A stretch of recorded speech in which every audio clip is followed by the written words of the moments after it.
오늘은 일단 시에 대해서 먼저 설명을 해보고, 이제 시를 문학 장르 속에서 처음으로 만나는 장르니까 시에 대해서 먼저 이제 설명을 하고 이렇게 진행을 해볼게요. 그래서 시에는, 시를 일단 들어가기 전에 우리가 알아야 될 게 운문이랑 산문이 있어요.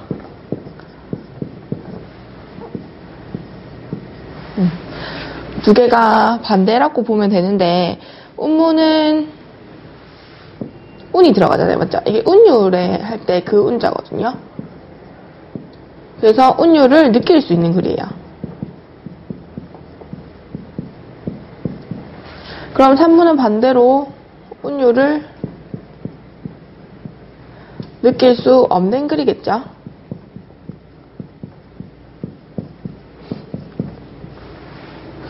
그럼 두 개 중에 어느 게 시일까요?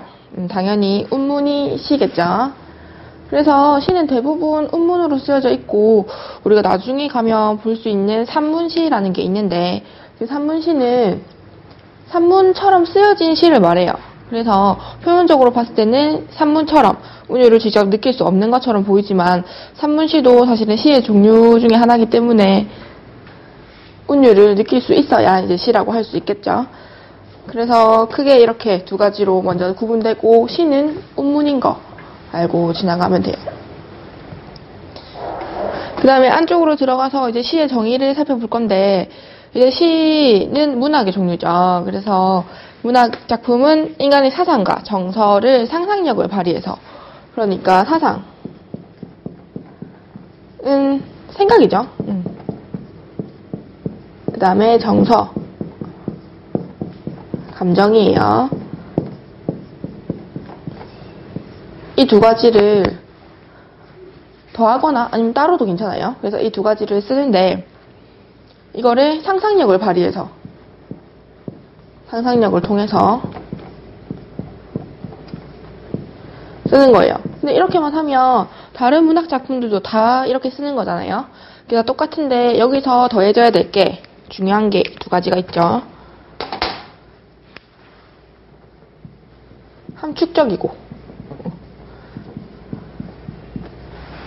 함축적이고 또 운율이 있는 언어.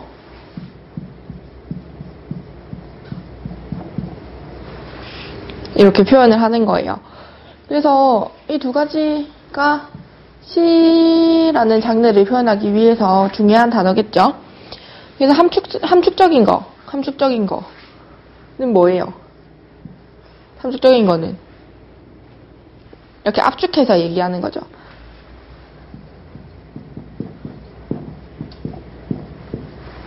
최대한 적게 말해서 이제 표현을 하는 거예요. 적게 말하기 위해서 이렇게 함축적으로 표현을 하게 되면 짧은 말 안에 많은 뜻을 담아야 되잖아요. 그래서 시에서는 뭐 나중에 가면 나오는 상징이나 비유법 이런 게 많이 필요하게 돼요. 그리고 여기 나오는 운율은 리듬이죠, 맞죠? 시는 사실 원래 노래 가사에서 나왔기 때문에 이렇게 리듬감이 있고, 그래서 아까 말했던 운문으로 표현을 하게 되는 거예요. 그래서 시 정의, 시는 이런 거다. 함축성과 운율이 있어야 되는 장르라는 거.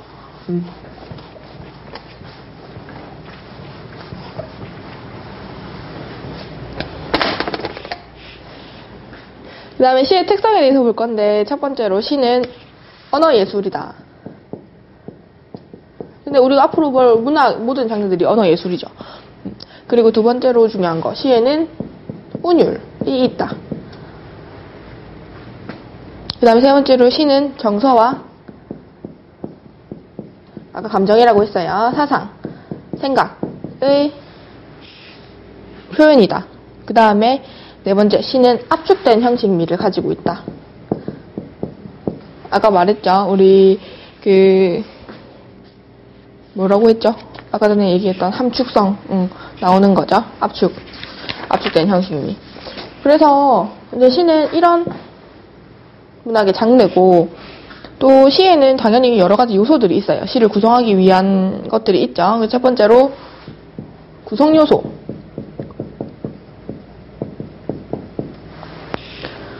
구성요소로는 일단 처음에 음악적 요소가 있어요.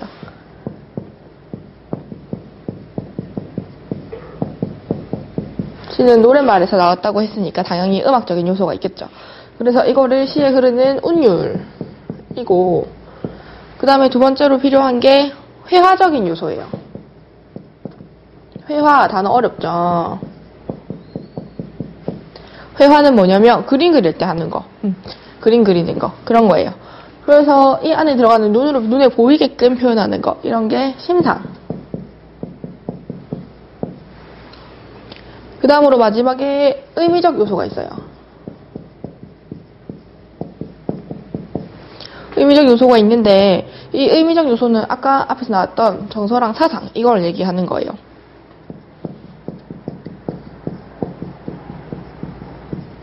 시 안에 이런 게 구성되어 있어야 이제 시라고 할 수 있고, 그래서 이 세 개를 시의 3대 요소라고 해요. 3대, 제일 큰 거 세 가지, 이 세 개가 있겠죠.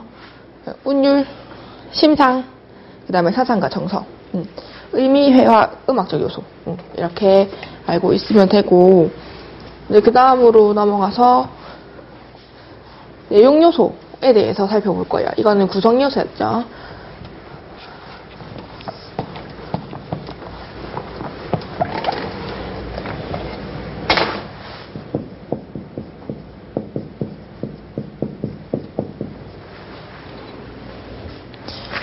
내용 요소에서는 당연히 시에서 어떤 말을 하고 싶은지, 또 이 말을 하기 위해서 뭐 어떤 걸 가져와서 어떻게 표현하는지, 이런 거에 대해서 좀 더 중심적으로 알아보는 게 내용 요소겠죠. 그래서 가장 중요한 거, 우리 문학 작품에서 제일 알아봐야 되고 중요한 거 뭐라고 했어요? 주제. 주제가 있는데, 주제는 뭐예요? 지은이가 말하고 싶어 한 거죠.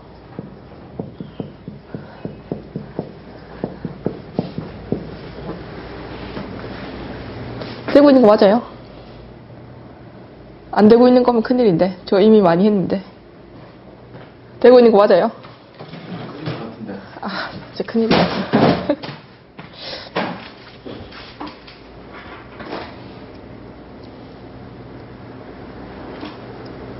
돼요? 잘 되고 좀 부끄럽네요. 저로 가세요. 저로 들어가세요, 빨리. 들어가세요.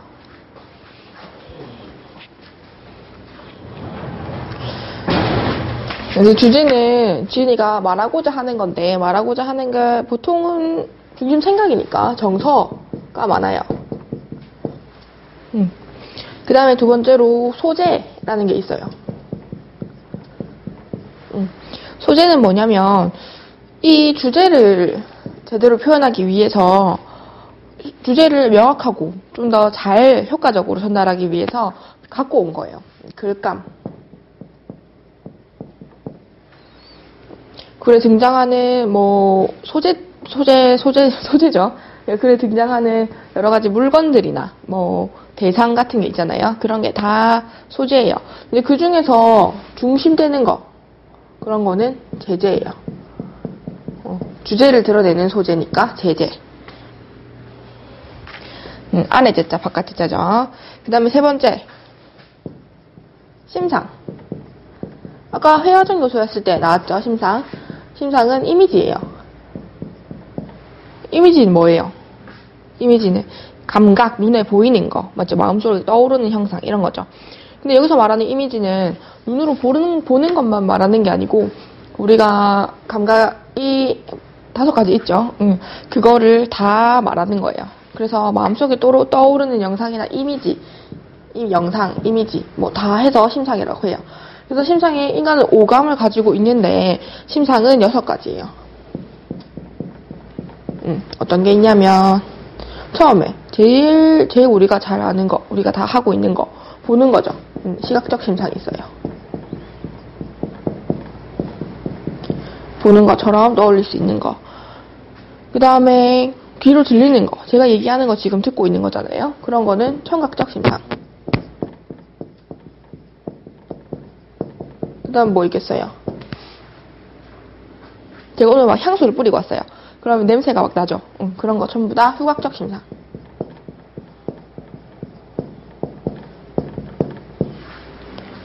다음으로 우리가 뭐 맛있는 거 먹을 때 맛을 표현을 하잖아요. 뭐 이거는 매워서 맛있고 달아서 맛있고 이런 거를 시에서 맛을 표현을 하는 거예요. 그러면 당연히 미각적 심사.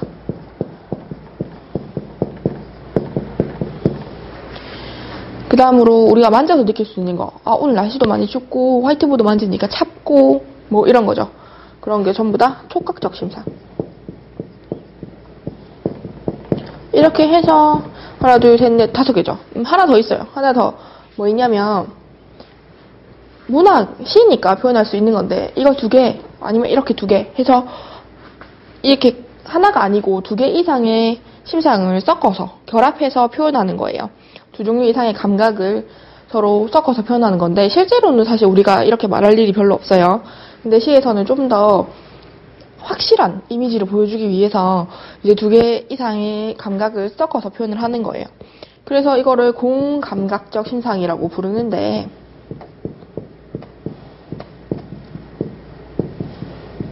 이제 예를 보세요. 예를 보면 뭐 피라미, 은빛 비린내, 문득 번진 둑방길 이렇게 돼 있죠. 은빛 비린내.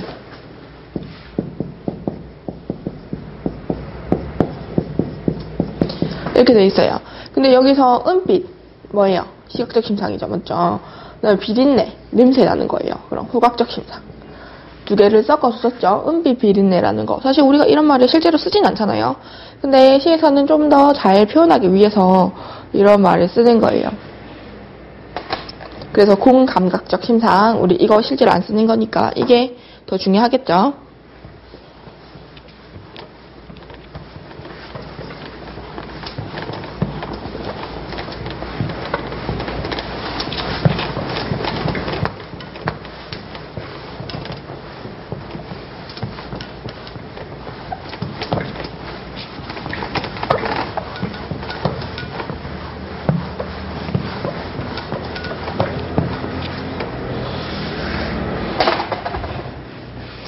그 다음에 마지막으로 시의 형식 요소가 있어요.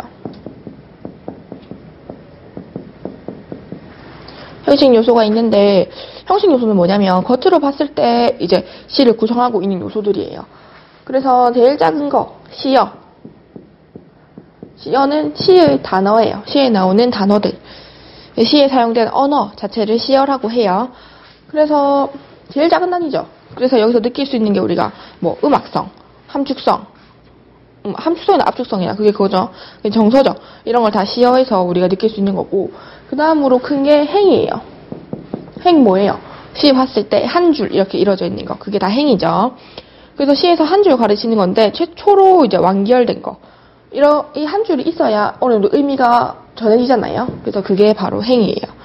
그 다음에 연이에요. 시에 보면 우리가 읽다 보면 이렇게 한 줄 띄어쓰고 그 밑에 계속 적혀 있는 거 있잖아요. 그래서 하나 이상의 행이 모여서 보통 뭐 이렇게 시를 썼을 때 행이 이렇게 있고 그 다음에 한 줄 띄우고 이렇게 써져 있을 때 이까지가 한 연이죠. 이런 게 연이에요. 그 다음에 마지막으로 이거 3개가 다 뭉뚱그려져서 하나의 시가 되는 거예요. 완결된 형태의 시. 이렇게 시는 구성돼 있고 그 마지막으로 겉으로 이렇게 말하기는 조금 어렵지만 겉으로 우리가 느낄 수 있는 게 어조라는 게 있어요. 이거는 뒤에 가서 조금 더 자세하게 설명을 할 건데 어조는 화자의 말투예요. 시적 화자, 시에서 말하고 있는 사람의 말투예요. 그래서 전 여자잖아요. 그러니까 말할 때 저도 모르게 약간 좀 다정하게, 곱게 이렇게 얘기하게 되는 게 있죠. 그래서 시에서는 말하는 사람이 실제 시를 쓰고 있는 작가랑 성별이 다를 수도 있어요. 화자의 성별이 다를 수도 있어요. 대표적인 사람 누가 있어요? 진달래꽃 있죠. 그래서 여기까지 이게 어조, 형식 요소가 여기까지 있고 또 그 다음으로 볼 수 있는 게 운율. 아까 시에서 계속 운율 얘기했었죠, 맞죠? 리듬감. 그래서 시에서 운율을 느낄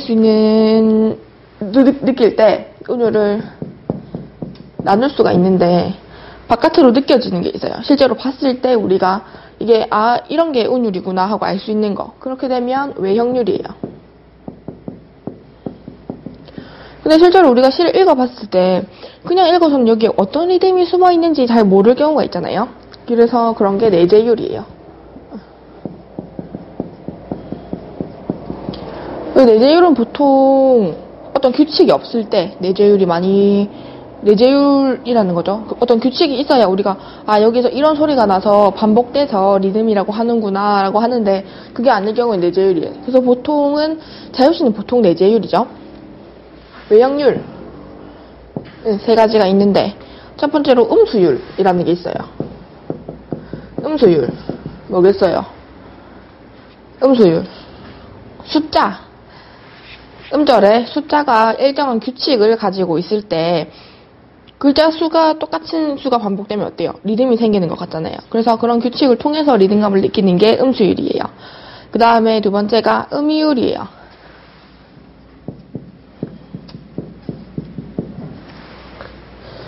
음이율은 뭐냐면 일정한 위치에 일정한 높이의 음을 놓는 거예요.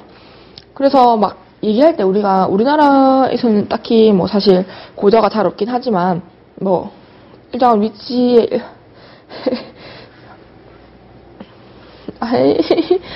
음이율이 뭐냐면 일정한 위치에 일정한 음을 놓는 거예요. 그래서 위치 해서 음이율 이렇게 들어가는 거죠.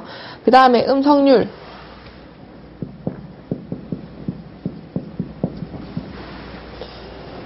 소리죠, 맞죠? 음의 고저, 장단, 강약 이런 게 어떤 일정한 규칙을 갖고 있으면 그게 음성률이라고 할 수 있어요. 그래서 음성률은 세 개 다 일정한 규칙을 가졌을 때 겉으로 느낄 수 있기 때문에 우리가 외형률이라고 부르는 거죠. 그래서 사실 이런 걸 구별하는 게 조금 어려워요. 그래서 거기다 우리가 좀 자주 볼 시는 자유시기 때문에 내재율인 시가 거의 대부분이거든요. 그래서 내재율 같은 경우는 우리가 읽고 나서 읽다 보면 말의 내부에서 생기는 운율을 내재율이라고 해요. 이거 밑에 숨어 있는 거죠. 안에 들어가 있는 거고. 그래서 그런 게 내재율이에요. 그 다음 우리가 시의 갈래를 볼 건데, 시도 여러 가지 종류로 나눌 수가 있어요. 나눌 수가 있는데 크게 형식상으로 세 개로 나누고, 그 다음에 내용상으로 세 개를 나눠요. 처음에 일단 형식상으로 나눠졌을 때, 형식은 뭐예요? 바깥으로 보이는 거죠. 그래서 바깥으로 봤을 때 아까 우리 운율, 외형률 했을 때 바깥으로 봤을 때 저런 일정한 규칙을 가지려면 어떤 일정한 규칙이 있는 시여야 되잖아요. 그래서 그런 거를 형태가 정해져 있다고 해서 정형시라고 해요. 형태가 정해져 있으니까 정형시. 운율이 일정하게 고정이 돼 있어요. 그래서 이런 게 다 외형률이죠. 그 다음에 자유시. 자유시는 어때요? 자유니까 일정한 형태가 없는 거예요. 그러니까 작가가 자기가 쓰고 싶은 대로 쓰는 시예요. 그러면 당연히 규칙이 겉으로 보이지 않고, 그래서 자유시는 내재율을 갖고 있죠. 그 다음에 나오는 게 아까 처음에 말했던 산문시예요. 이런 거는 보통 우리가 보는 짧게 쓰여서 이렇게 나눠져 있는 시들이잖아요. 근데 산문시 같은 경우는 행의 구분이 없어가지고 그냥 겉으로 봤을 때는 산문처럼 보이는 시를 말해요. 그 다음에 내용상으로 봤을 때 처음에 정서를 표현한 시, 서정시죠. 정서를 표현해서 서정시예요. 저희는 주관적인 느낌, 정서, 생각 이런 거를 쓴 거죠. 그 다음으로 나온 게 서정시, 서사시. 서사시. 서사 뭐예요? 서사는 보통 소설에 많이 등장하는데, 서사는 민족, 국가의 역사적인 사건이나 신화, 전설, 영웅 행적 이런 거, 태어나서 죽을 때까지, 아니면 태어나서 승리할 때까지 이렇게 시간의 흐름이 있죠. 시간의 흐름이 안에 이제 꼭 들어가 있는 시예요. 그래서 보통 줄거리에 가까운 거죠. 그 다음으로 마지막으로 나오는 게 극시예요. 극 뭔지 알죠? 극. 그래서 사건의 형태를 이제 대화하는 것처럼 써놓은 게 극시예요. 그래서 이 세 개 중에는 당연히 우리가 배우거나 이렇게 할 때는 서정시가 많겠죠. 그렇죠? 우리가 배우는 것 중에 서정시가 제일 많고, 또 자유시가 많아요.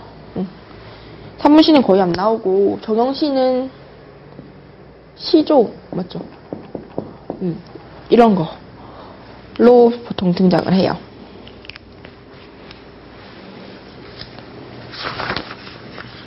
그래서 우리가 이렇게 보다 보면 이제 시에서 뭐가 나오는지, 맞죠? 이제 그런 걸 봐야 되는데, 시에 일단 말하는 사람이 있겠죠, 시 안에서. 시 안에서 말하는 사람.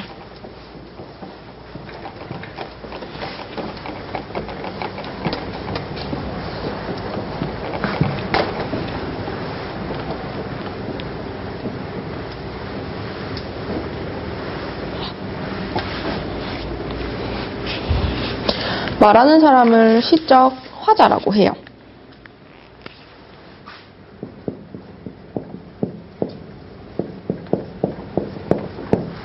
발화, 시 안에서 말하는 사람. 시적 화자인데, 시 화자는 시인 자신일 수도 있어요. 자기 얘기를 보통 많이 하니까.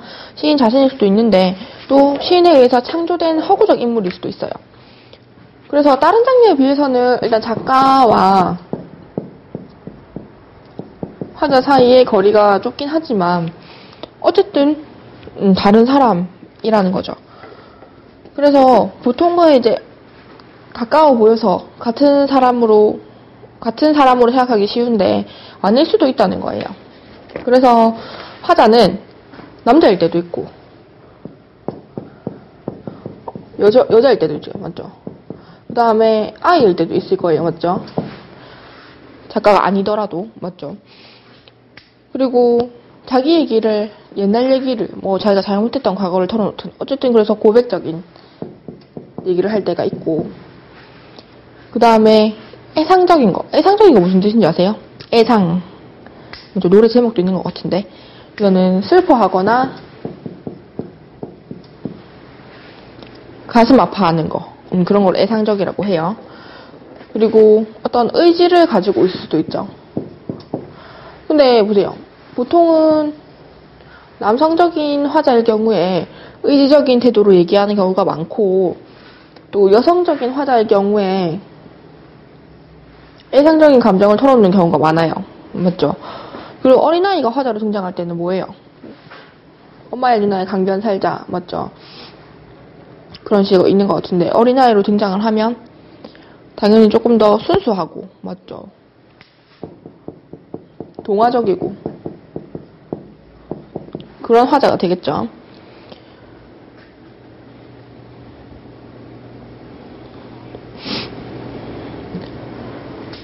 그 실제 화자가 있으면 말하는 사람이 있으면 듣는 사람도 있어야 되잖아요. 시적 청자가 있는 경우가 있어요. 그 시 속에서 화자가 누군가에게 얘기하고 있는 것처럼 얘기할 때가 있거든요. 누구한테 얘기하고 있는 것처럼. 대부분의 시에서는 일단 화자가 혼자 이야기를 하는 것처럼 보여요. 자기 얘기를 혼자 하는 것처럼. 독백을 하는데 그 시적 청자가 존재하는 경우가 있어요. 그래서 이게 약간 드문 경우죠. 존재하는 경우가. 시 안에서 누군가에게 얘기하는 것처럼 할 때가. 맞죠? 그리고 시적 대상이 있어요. 대상은 뭐예요? 무엇에 관해서 하는 거잖아요. 이거에 대해서.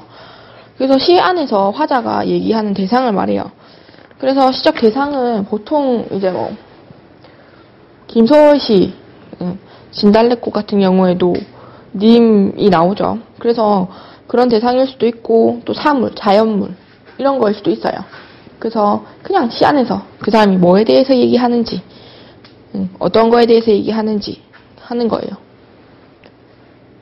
그래서 청자가 있고 없고 뭐 이런 거에 이런 거에 따라서 화자가 말하는 것도 약간씩 달라지죠. 듣는 사람이 있으면 그게 혼잣말 하는 거예요? 아니잖아요, 맞죠? 그래서 대화하는 것처럼 보이고, 그 다음에 청자가 있는데 청자가 반응이 드러나지 않고 그냥 있구나 하는 것처럼 보이면 이것도 혼자 얘기하는 것처럼 보여요. 이런 청자가 없으면 혼자 얘기하는 거겠죠. 그럼 독백체가 되는 거예요.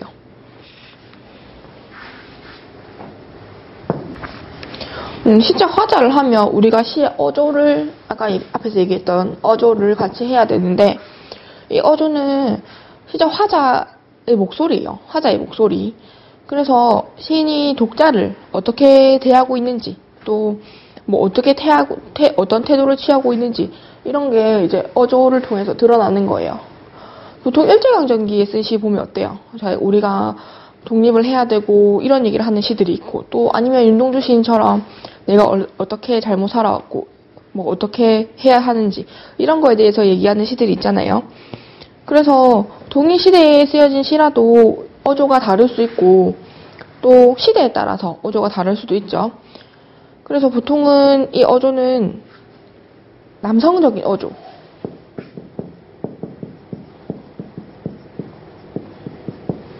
여성적 어조, 이렇게 크게 나눠지긴 해요, 성별로. 그래서 남성적인 어조는 뭐겠어요? 보통 남성 하면 생각나는 거, 의지적이고,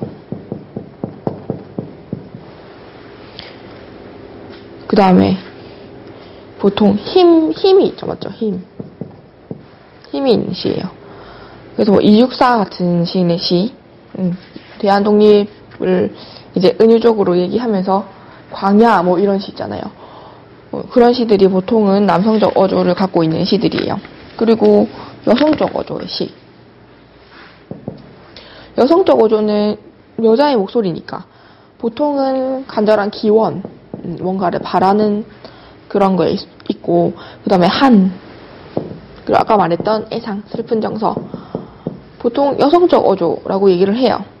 그래서 한용운의 시 같은 것도 있죠. 뭐 보통 님이 등장을 하고, 맞죠? 김소월의 시도 님이 등장을 해요. 그리고 김영란 같은 시인의 시는 시가 되게 좀 감각적이잖아요. 그래서 그런 시들은 보통 여성적 어조라고 해요. 두 개가 어떻게 다른지는 시를 읽다 보면 더 잘 알게 되겠죠. 그리고 독백적 어조가 있어요.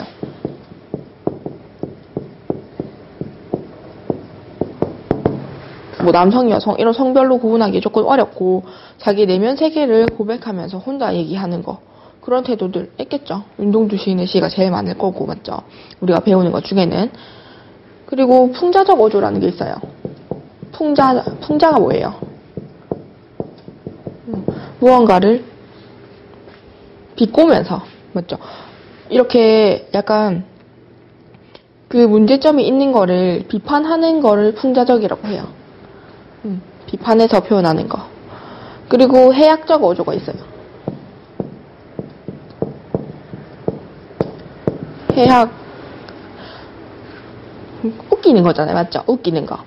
그러니까 대상을 웃기게 표현을 하는 거예요. 그 대상을 이렇게 웃긴 걸로 만들어서 재밌게 바라보는데, 보통 이 해학적 어조, 해학이라는 거는 우리나라 사람들 뭐 가면극하고 탈춤 추고 이런 거 할 때 많이 나오죠. 그래서 해학은 웃는 거에 더 가깝다고 보면 돼요. 재밌는 거 이런 걸로 표현을 하는 거예요.